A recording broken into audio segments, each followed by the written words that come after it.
अस्सलाम वालेकुम।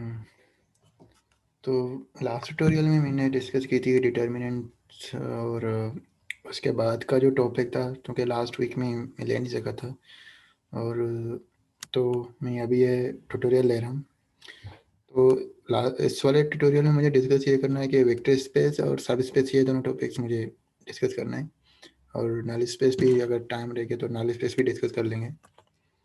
तो शुरू करते हैं। तो सबसे पहले वेक्टर स्पेस।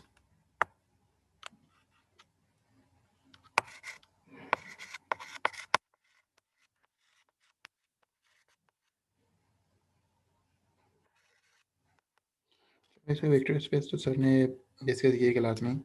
और वेक्टर स्पेस होती क्या है? वेक्टर स्पेस ये होती है कि कुछ कलेक्शंस ऑफ वेक्टर्स होते हैं जो कुछ पार्टिकुलर कंडीशंस को सेटिस्फाई कर रहे होते हैं, तो वो वेक्टर स्पेस होती है। तो वो कंडीशंस कौन सी होती हैं? और कंडीशन सर ने क्लास में बताए थे, वो कुछ 10 कंडीशंस थे। तो कोई भी कंडीशंस ऑफ वेक्टर अगर उन 10 कंडीशंस को सेटिस्फाई कर रहे हैं तो फिर वो एक वेक्टर स्पेस होगी। तो मैं एक एग्जांपल इसकी दे देता हूँ। मैंने एक वेक्टर लेट्स सपोज वी ले लिया और एक कलेक्शन है, इसके अंदर वेक्टर्स कुछ इस टाइप के 2t 5t 3t let's suppose where t belongs to real number. तो एक कलेक्शन ऑफ वेक्टर है, तो ये एक वेक्टर स्पेस बनेगा। और क्योंकि इसमें कुछ 10 कंडीशन है तो 10 में प्रूव नहीं करने वाला, मैं कुछ करूँगा, एक दो कंडीशन से वो वेरीफाई करूँगा। बाकी आप लोग को देखने में बहुत ईजी है, हो जाती है। अगर नहीं भी हुआ तो मुझे पूछ सकता है कोई।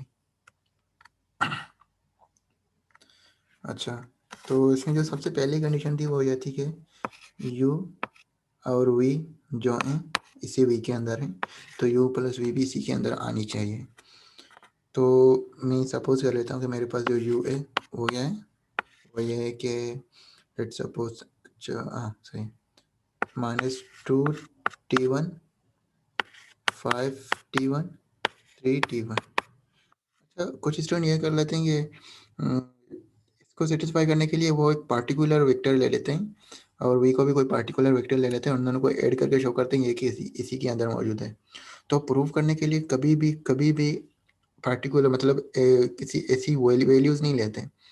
प्रूव करने के लिए हमेशा जनरल वैल्यूज़ लेते हैं। जैसे मैंने यहाँ पे ले लिया t1, एक मैंने वेरिएबल ले लिया, तो -2t1 5t1 3t1 where t1 belongs to real number. तो ये जो है वी के अंदर होगी। और इसके अंदर उसके बाद एक वी वेक्टर में ले रहा हूँ -2t2 5t2 3t2 where t1 and t2 belongs to real number. तो ये तो जनरल वेक्टर हो गया। अभी मैं ये प्रूव करूँगा कि u प्लस वी ये दोनों वी के अंदर ही मौजूद हैं।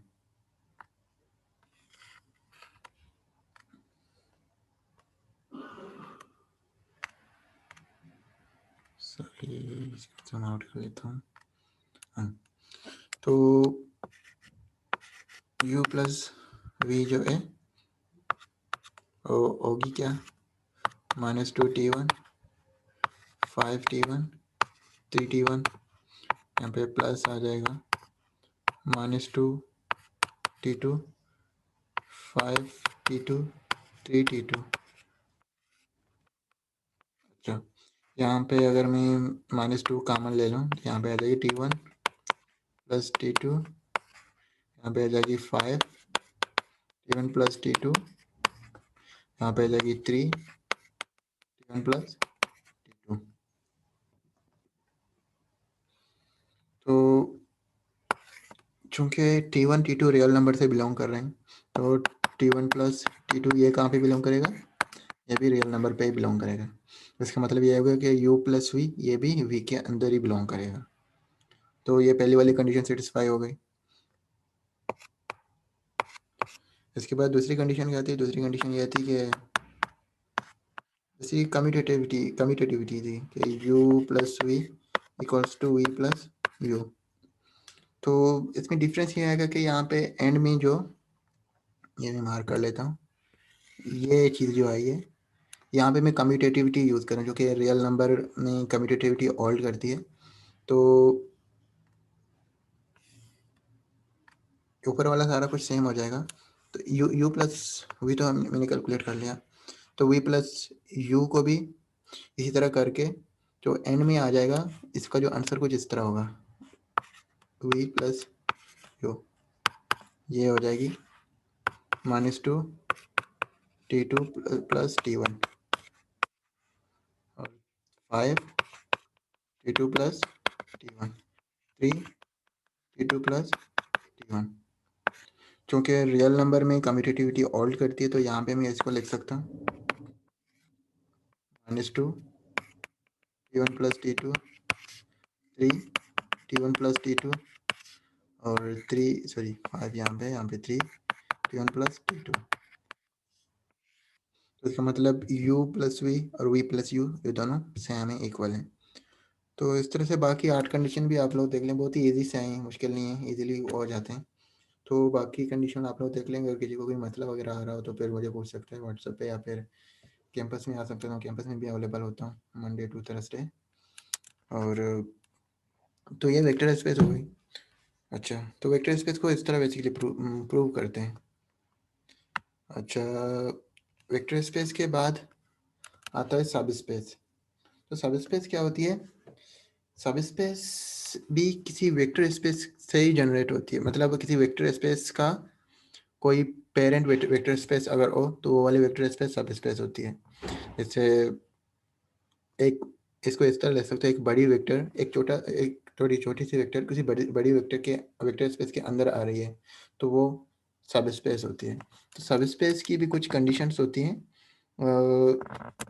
अगर कंडीशन यहाँ पे लिख लो,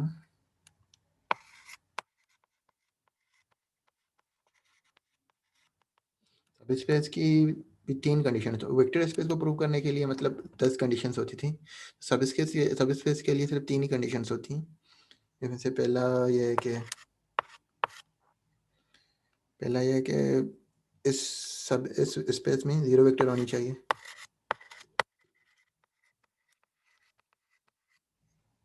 दूसरी ये है कि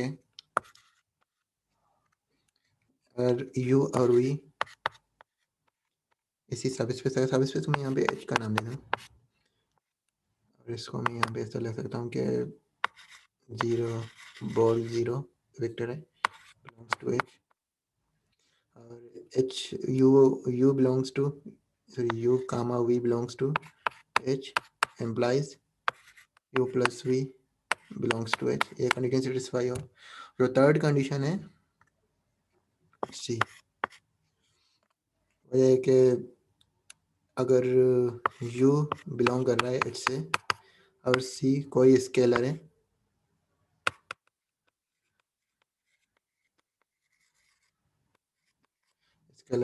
तो सी यू जो है जो भी बिलोंग करना चाहिए h के अंदर। तो ये 3 कंडीशंस हो गए किसी स्पेस को सब स्पेस प्रूव करने के लिए। तो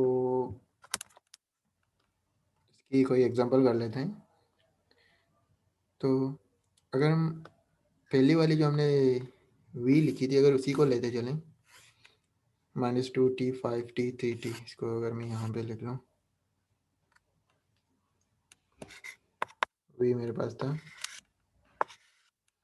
-2 T 5 T 3 T, your T belongs to real number, ये v है मेरे पास।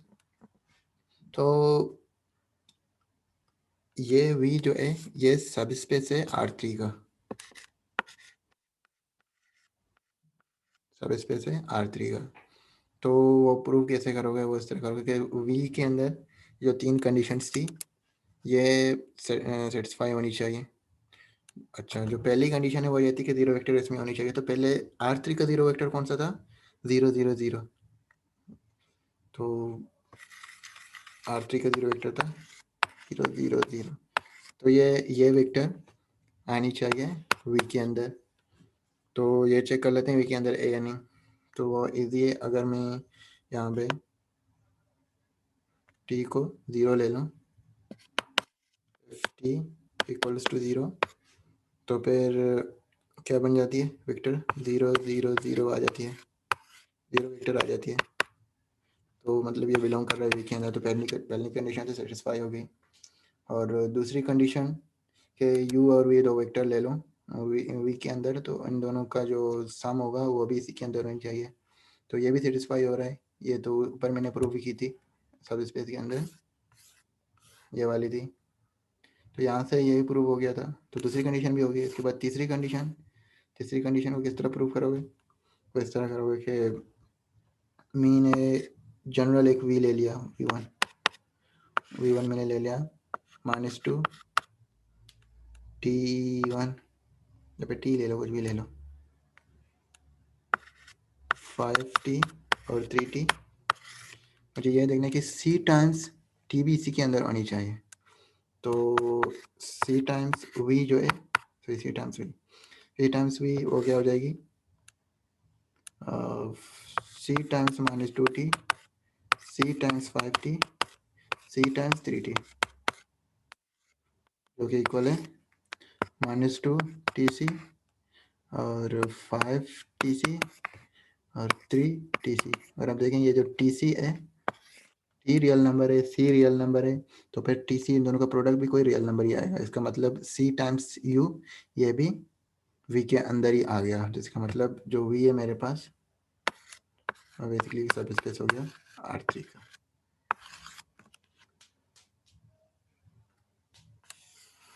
अच्छा, इसके बाद सर ने एक थ्योरम भी कराया था क्लास में, कि उस थ्योरम में यह था कि अगर एक वेक्टर स्पेस है, कलेक्शंस ऑफ वेक्टर्स हैं, तो अगर उन सारे वेक्टर्स का जो स्पेन ले लें तो वो भी एक सब स्पेस बन जाएगी पेरेंट वेक्टर का, वेक्टर स्पेस का। तो अगर उसी को हम देख लें, मैं एक वेक्टर कलेक्शन ऑफ वेक्टर ले रहा हूँ,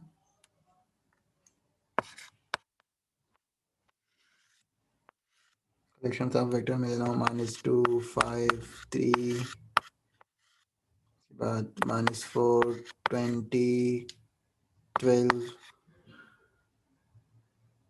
26, -4 10 6, और इस तरह चलते ही जा रही हैं कुछ वेक्टर जी। वो तीसरा और भी लिख लो, तीसरे में -6 15 12, तो इस तरह से कुछ वेक्टर्स हैं, कलेक्शन ऑफ वेक्टर, मतलब अच्छा सही है। तो अगर मैं इन सारे वेक्टर्स का, इसको V1 का नाम दे दूँ, ये V2 ये V3 चलता जाएगा। अगर मैं स्पेन लेना चाहूँ V1 V2 V3 ऐसा करके,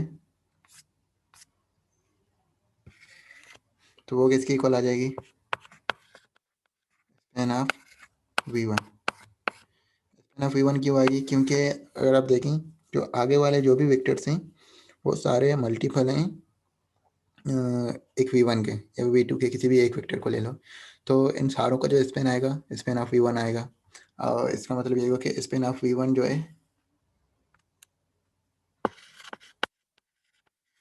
स्पेन ऑफ V1 जो है वो एक सब स्पेस है, अगर इसको मैं H का नाम दे दूँ, वो एक सब स्पेस है V का, जो मैंने यहाँ पे लिया था। अच्छा, तो ये एक थ्योरम थी कि अगर जो ओरिजिनल मेरे पास वेक्टर स्पेस है उनके अंदर जितने भी वेक्टर्स हैं उन सब का अगर मैं स्पेन ले लूँ, तो स्पेन जो भी आ रहा है वो एक सब स्पेस होगा V का। तो यहाँ पे मैंने एक एग्जांपल सॉल्व कर ली कि थ्योरम इस तरह यूज़ कर सकते हो प्रूव करने के लिए। अच्छा,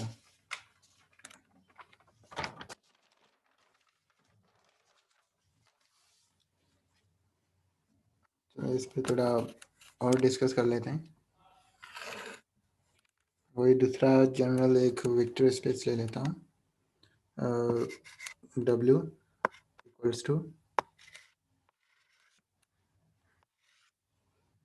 2B + 3C -B 2C, और यहाँ पे जो P और C लेट्स सपोज ये रियल नंबर को बिलोंग कर रहे हैं।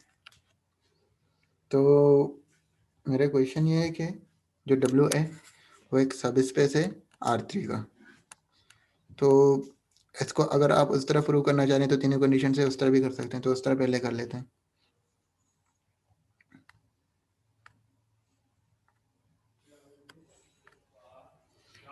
तो इस तरह कर सकते हो कि W1 एक वेक्टर मिलेगा 2B1 plus 3C1 minus B1 2C1, ये सही है। W2 वेक्टर ले रहा हूँ W के अंदर 2B2 प्लस 3C2 और minus B2 2C2। General vector लेना है और मतलब स्पेसिफिक नहीं लेना है। तो यहाँ पे मुझे ये शो करनी है कि W1 प्लस W2 ये क्या है, बिलोंग कर रहा है W के अंदर। अगर इन दोनों को सम कर लो तो 2B1 प्लस 3C1 और प्लस 2B2 प्लस 3C2 और नीचे आ जाएगा minus B1 plus minus B2 2C1 plus 2C2।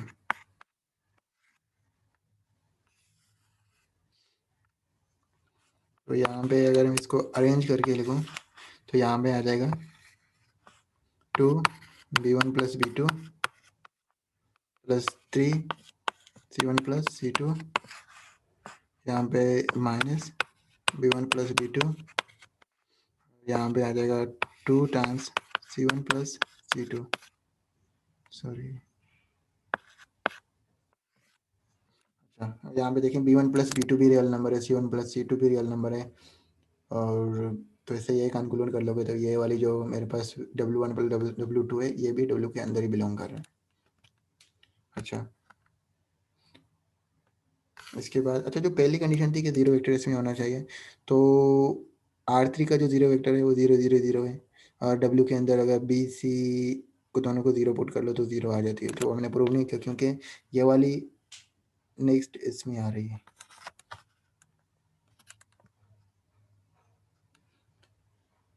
अच्छा, तो मुझे अभी ये प्रूव करने की सॉरी ये प्रूव करनी है कि C ऑफ W ये भी बिलोंग कर रहा है H के अंदर ही, सॉरी W के अंदर ही। तो अच्छा ये W1 इसको नाम दे दूँगा, सही। तो जो W1 है मेरे पास, अगर मैं ऊपर जो मैंने डिफाइन की थी वही ले लूँ 2B1 plus 3C1 minus B1 2C1, इसको C के साथ अगर मल्टीप्लाई कर लूँ तो ये आ जाएगा। अच्छा यहाँ पे इसको यहाँ पे लिख लेता हूँ 2B1C plus 3C1C minus B1C 2C1C। यहाँ पे B1C C1C, यहाँ पे B1C C1C ये दोनों बिलोंग कर रहे हैं आर के अंदर ही, तो इसका मतलब ये C1W भी आर के अंदर बिलोंग कर रहे हैं। अच्छा, जीरो वाले भी यहाँ से प्रूव कर सकते हो। सी कोई स्केलर नंबर है, अगर सी की वैल्यू को ले लो 0 तो यहाँ पे आ जाएगा 0 0 0, तो इसका मतलब जीरो वेक्टर भी इसके अंदर मौजूद है। तो ये वाली जो है सब स्पेस होगी R3 की। अच्छा, इसको थ्योरम के थ्रू भी कर सकते हो। थ्योरम के थ्रू कैसे करोगे? अच्छा, थ्योरम के थ्रू इस तरह करोगे कि जो मेरे पास W था 2B plus 3C minus B 2C, इसको मैं लिख सकता हूँ B टाइम्स 2 माइनस 1 और 0 प्लस C टाइम्स 3 0 2। तो इसके बाद मैं W को इस तरह भी लिख सकता हूँ स्पेन ऑफ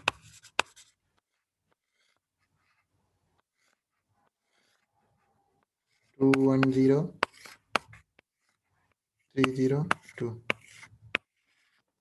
अच्छा, अगर आप देखें तो यहाँ पे वो वाली थ्योरम आ गई कि ये जो दो वेक्टर्स हैं दोनों R3 से बिलोंग कर रहे हैं, तो इन दोनों का जो स्पेन होगा, इन दोनों का जो स्पेन होगा वो एक सब स्पेस होगा R3 का। तो यहाँ से डायरेक्टली कंक्लूड कर सकते हो W is the sub space of R3।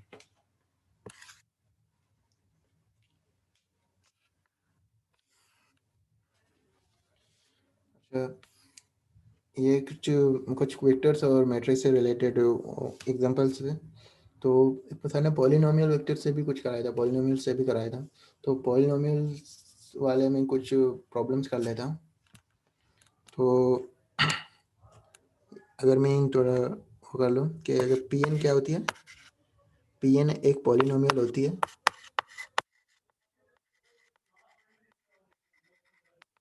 Polynomial of degree at most N. तो मेरे पास एक पॉलिनोमियल है पी ऑफ टी जो कि ए टी स्क्वायर। तो मुझे शो ये करना है कि क्या ये पी एफ टी एक सब स्पेस है पी एफ टू का, is P F two subspace of P two. तो पी टू क्या है, P two polynomial of degree at most two है। अच्छा, तो इसको प्रूव करने के लिए क्या करेंगे, तो इसमें आप ये करेंगे कि अच्छा मैं कोई से दो पॉलिनोमियल्स ले लेता हूँ, P let's suppose prime T, इसको मैं ले रहा हूँ ए वन टी स्क्वायर और P prime prime T A two T square. तो अगर मैं इन दोनों को सम कर दूँ,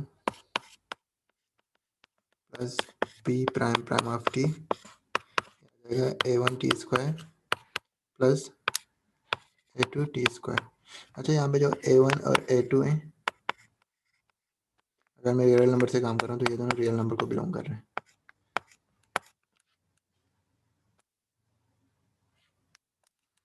बिलोंग्स टू रियल नंबर।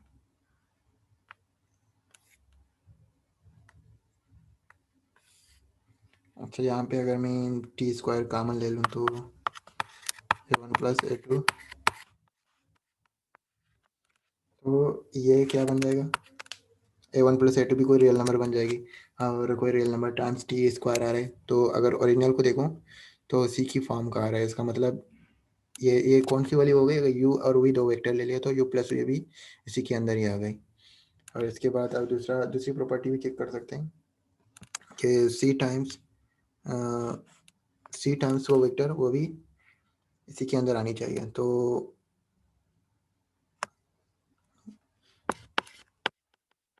ये मैंने पी प्राइम ले ली थी, तो सी टाइम्स पी प्राइम क्या हो जाएगी, सी ए वन टी स्क्वायर हो जाएगी। तो सी ए वन क्या है, ये एक रियल नंबर है, तो ये भी बिलोंग कर रहा है ओरिजिनल ओरिजिनल वेक्टर स्पेस में। अच्छा, वो जीरो वाले भी अप्रूव है, सी की वैल्यू को यहाँ पे जीरो लें, तो मतलब जीरो ले लें, जीरो टी स्क्वायर इसको हम लिख सकता हूँ, जीरो एक रियल नंबर है तो जीरो वाली कंडीशन सेटिस्फाई हो रही है। तो तीनों कंडीशन यहाँ पे सेटिस्फाई हो रही है, तो इसका मतलब ये होगा कि ये जो T one sorry P F T equals to A T square, ये क्या है, एक सब स्पेस है पी टू का। अच्छा, इसके बाद कोई दूसरा पॉलिनोमियल वेक्टर स्पेस ले लेते हैं। लेट्स सपोज अगर मैं दूसरा ले लूँ पॉलिनोमियल कोई P of T equals to let's suppose A plus T square. अच्छा, तो यहाँ पे पहले की तरह दो वेक्टर ले लेता हूँ। तो पी प्राइम ऑफ टी मैंने ले लिया, P prime of T let's suppose A one plus T square है और P prime prime T A two plus T square है। तो इन दोनों को जब सम करूँगा p1 t plus p2 sorry p prime prime t equals to a1 plus T square plus a2 plus T square. अगर इसको मैं अरेंज करके लिख लूँ a1 plus a2 plus 2t square. तो यहाँ पे देखें ये ओरिजिनल जो मेरे पास पी ऑफ टी था उस फॉर्म में नहीं आ रहा है। यहाँ पे जो मसला कर रहा है ये 2 कर रहा है, क्योंकि a1 प्लस a2 ये तो रियल नंबर आएगा तो ये तो सही हो गया, लेकिन 2t स्क्वायर आ रहा है जो ओरिजिनल मेरे पास वेक्टर स्पेस है, तो वहाँ पे सिर्फ टी स्क्वायर है। तो इसकी वजह से यहाँ से ये कंट्राडिक्ट आ गए कि मतलब ये वाली प्रॉपर्टी जस्टिफाई नहीं हो रही, क्योंकि ये यू और वी दो में अगर कोई वेक्टर ले लूँ इसी वेक्टर स्पेस में से, तो उन दोनों का जो सम आ रहा है वो उसी वेक्टर से बिलोंग नहीं कर रहा है, तो ये वेक्टर स्पेस नहीं होगी।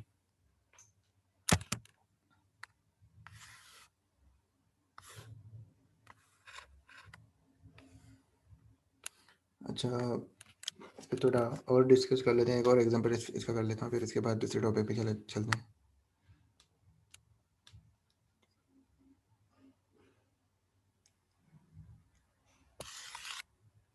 अच्छा, एक और मैं पी एफ टी ले रहा हूँ। लेट्स सपोज ये क्या है, और ये कि P3 with teachers coefficient। ये जो PT है अभी ये शो करने की जो PT है ये सब स्पेस है P3 का। तो ये कैसे करेंगे, ये इस तरह पहले तो पी एफ टी लिख लेते हैं। पी एफ टी ए क्या कौन सी फॉर्म बनेगी इसकी, P F T equal to A not plus A one T plus A two T square plus A three T cube. तो ये मेरे पास पी एफ टी है, और यहाँ पे a one a two a three a naught ये क्या है, ये सारे इंटीजर्स हैं। तो इसको चेक कर लेते हैं क्या है वेक्टर स्पेस, सॉरी सब स्पेस ए या नहीं पी थ्री का। तो पहले मैं क्या करता हूँ, दो वेक्टर ले लेता हूँ इसी के अंदर। तो मैंने पहले की तरह पी प्राइम ऑफ टी ले लिया, पी प्राइम ऑफ टी क्या हो जाएगी, a naught prime plus A one prime t plus A two prime t square plus A three prime t cube. तो ये आ गई। और इसके बाद दूसरी में वेक्टर ले रहा हूँ पी प्राइम प्राइम टी, इसको अगर मैं इस तरह लिख दूँ a naught prime prime plus A one prime prime t plus A two prime prime t square plus A three prime prime t cube. अगर मैं इन दोनों को सम कर दूँ तो p one t sorry p prime t plus P prime prime t ये बन जाएगी। अच्छा, मैं यहाँ पे इसको थोड़ा अरेंज करके लिख लेता हूँ, a naught prime plus a naught prime prime plus A one prime plus sorry यहाँ पे मेरे ख्याल में सही a one prime plus A one prime prime of t plus A two prime plus A two prime prime t square plus A three prime plus A three prime prime of t cube. तो मेरे पास ये आ गया। अच्छा, तो यहाँ पे ए naught prime और ए naught prime prime ये क्या थे, ये इंटीजर्स थे, जिसका मतलब क्या हुआ कि ये भी इंटीजर को बिलोंग कर रहा है, ये भी इंटीजर को बिलोंग कर रहा है, ये भी इंटीजर को बिलोंग कर रहा है, ये भी इंटीजर को बिलोंग कर रहा है। तो इसका मतलब ये जो मैंने दो वेक्टर्स लिए थे ये उसी parent space parent vector space के अंदर ही बिलोंग कर रहे हैं। इसका मतलब ये कंडीशन तो सेटिस्फाई हो गई। इसके बाद जो दूसरी कंडीशन थी उस पर आ जाते हैं।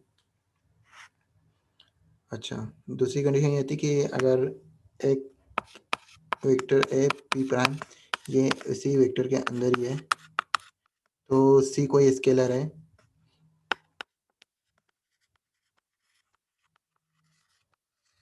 तो सी या पी प्राइम टी ये भी बिलोंग करना चाहिए के अंदर।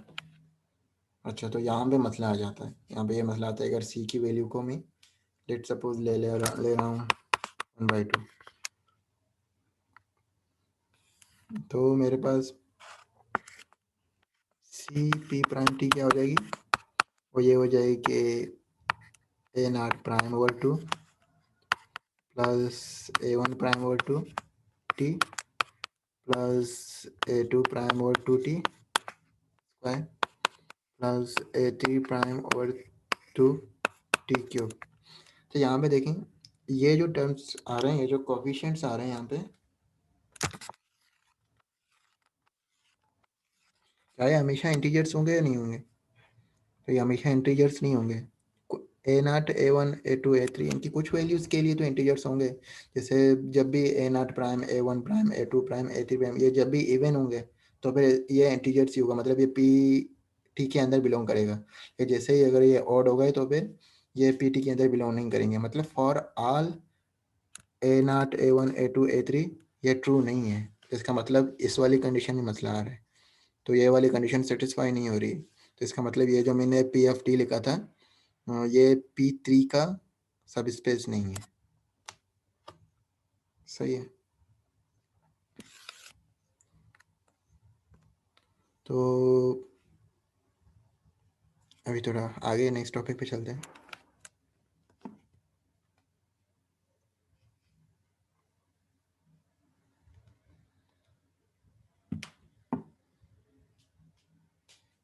तो नेक्स्ट ये 4.1 का था, 4.2 पे अभी चलते हैं।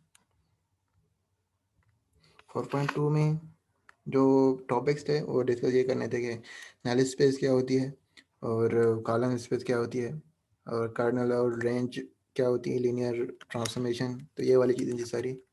तो अभी मैं नल स्पेस डिस्कस कर लेता हूँ पहले।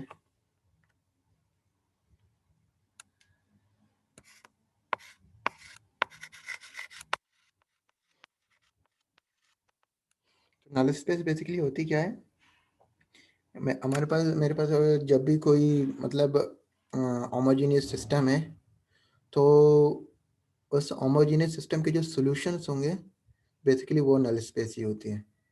वो सारे सॉल्यूशन, एक भी नहीं, सारे सॉल्यूशन नल स्पेस होती है। मतलब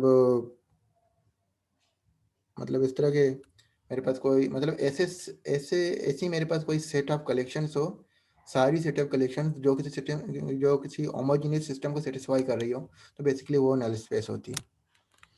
तो अगर मैं यहाँ पे एक मैट्रिक्स कोई सिस्टम लिख लूँ, लेट सपोज किसी सिस्टम की जो कोफिशिएंट मैट्रिक्स है वो मेरे पास कुछ इस तरह है, 1 2 3 4 2 3 4 5। लेट सपोज ये मेरे पास कोफिशिएंट मैट्रिक्स है किसी सिस्टम की, होमोजीनियस सिस्टम है।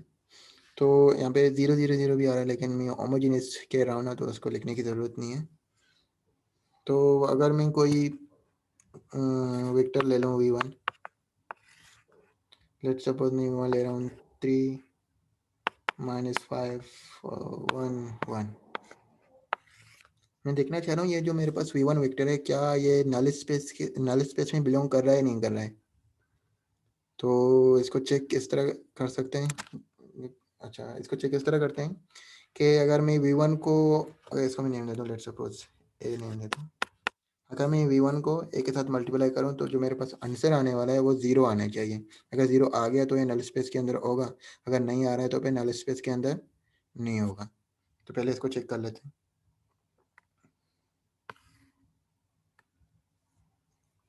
तो 1 2 3 4 2 3 4 5, यहाँ पे आ जाएगा 3 -5 1 1।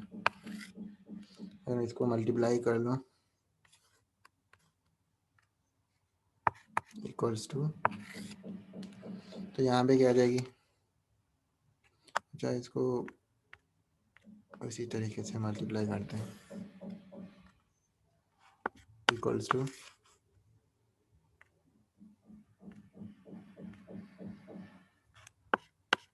इक्वल्स टू 3 1 2 प्लस, सॉरी हाँ माइनस कर दो, -5 2 3 प्लस 1 1 शायना लिखो 3 4 प्लस 1 4 5। अगर ये पूरा 0 के इक्वल आ गया, इसका मतलब ये जो वेक्टर मैंने v1 लिखा है ये इसके नल स्पेस के अंदर होगा। अगर ये 0 नहीं आ रहा है तो फिर नल स्पेस के अंदर नहीं होगी। तो इसको सिंप्लीफाई कर लेते हैं। यहाँ पे आ जाएगी 3 6, यहाँ पे -10 -15, यहाँ पे +4 +3 +4, यहाँ पे +4 +5।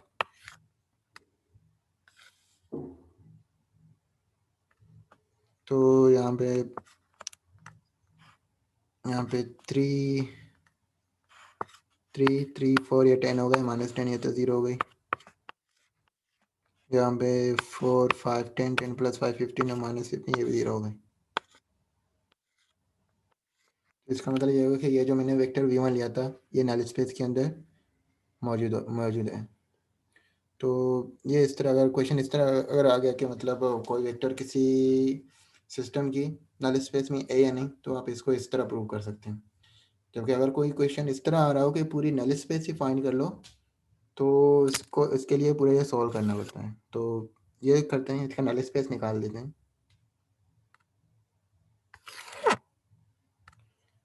अच्छा, मेरे पास जो वेक्टर थी वो मैट्रिक्स थी, पोजीशन मैट्रिक्स वो इस तरह थी 1 2 2 3 3 4 4 5। अच्छा, तो ये होमोजेनियस सिस्टम है, तो दूसरी साइड पे 0 0 0 आ रहा है। तो इसको मैं सॉल्व करता हूँ, मतलब इसको रेडियस इक्लोन फॉर्म में लेके आता हूँ। तो अगर इसमें मैं कुछ ऑपरेशंस कर लूँ, तो पहली ऑपरेशन क्या हो जाएगी, R2 = R2 - 2R1। तो यहाँ पे 1 2 3 4 इसमें कोई चेंजेस नहीं होगी, 0 हो जाएगी। यहाँ पे -1 आ जाएगा, यहाँ पे -2 आ जाएगा, यहाँ पे -3 आ जाएगी। अच्छा सॉरी, यहाँ पे -1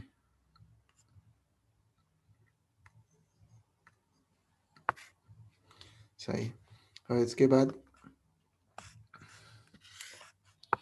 इसी के अंदर अगर मैं R2 माइनस R2 इसको कर लूँ, तो हो जाएगी 1 2 3 4 0 1 2 3 आ जाएगी। अच्छा, इसके बाद जो ऊपर 1 के ऊपर जो 2 है, ये 2 मुझे भी 0 करनी है। तो इसके लिए मैं क्या करूँगा, R1 = R1 - 2 R2। तो यह तो 1 है, यहाँ पे ये 0 हो जाएगी। 3 - 4 हो जाएगी -1, और यहाँ पे 4 - 6 -2 हो जाएगी। यहाँ पे 0 1 2 3। अच्छा, ये इसकी रिड्यूस इक्लोन फॉर्म आ गई है, मजीद रिड्यूस नहीं हो सकता इससे। तो सॉरी, ये क्या हो गया,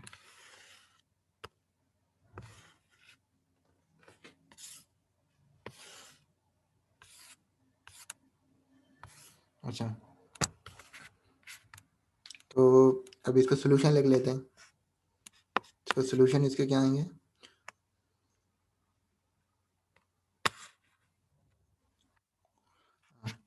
तो इसके सोल्यूशन ये होगा कि अच्छा, ये पहला कॉलम है x1 है, दूसरा x2, तीसरा x3, चौथा x4 है। तो यहाँ पे जो x1 है वो क्या हो जाएगी, वो हो जाएगी x1 =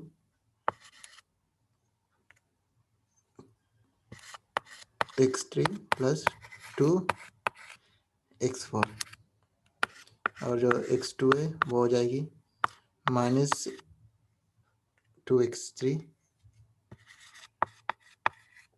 -3 x4।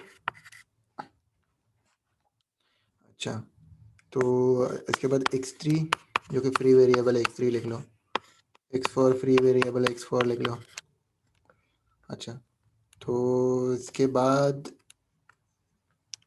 अगर इसको वेक्टर्स के फॉर्म में लिखना चाह रहे हो, तो ये इस पूरे को अगर मैं x1 x2 x3 x4 ले लो इस तरह, तो यहाँ पे जो आएगा वो किस तरह होगा,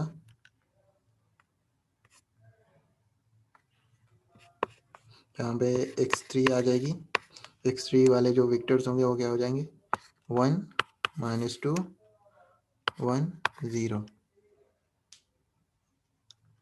और प्लस x4 के साथ जो वेक्टर आएगा वो क्या हो जाएगा 2 -3 0 1। अच्छा, तो सॉल्यूशन है वो basically linear combination of these two vectors है, ये वाली वेक्टर और एक ये वाली वेक्टर, इन दोनों का लीनियर कॉम्बिनेशन जो है वो सारी सॉल्यूशंस हो जाएगी। तो इसका मतलब अगर मैं ये लिखूँ कि ये जो सॉल्यूशन है स्पेन ऑफ 1 2 1 0 2 -3 0 1 इस तरह लिख सकता हूँ इसको। तो ये जो स्पेन है बेसिकली यही सॉल्यूशन को रिप्रेजेंट कर रहा होता है। तो ये जो स्पेन के अंदर जो भी वैल्यूज़ आएंगे वो सारी क्या होंगी, सेटिस्फाई करेंगी हमारी ओरिजिनल सिस्टम को, हम जो मेरी सिस्टम है उसको सेटिस्फाई कर लेंगे। तो मतलब ये यहाँ से जो भी वेक्टर्स आएंगे अगर इसको ओरिजिनल वेक्टर कोएफिशिएंट मैट्रिक्स जो मेरे पास था उसके साथ मल्टीप्लाई करो तो आंसर 0 आ जाएगा। तो बेसिकली यही क्या हो गया, नल स्पेस है मेरी, नल है। तो नल स्पेस मेरी span of these two vectors हो गए। अच्छा, जो मैंने वेक्टर जो लिया था आप चेक कर सकते हैं अगर वो वेक्टर इसी के अंदर ही है तो वो आप कैसे फाइंड करोगे। मतलब अगर मैं यहाँ पे तो मेरे पास, अच्छा इसको यहाँ पे लिख लेता हूँ, यहाँ पे थोड़ा इसको देख के लिखते हैं।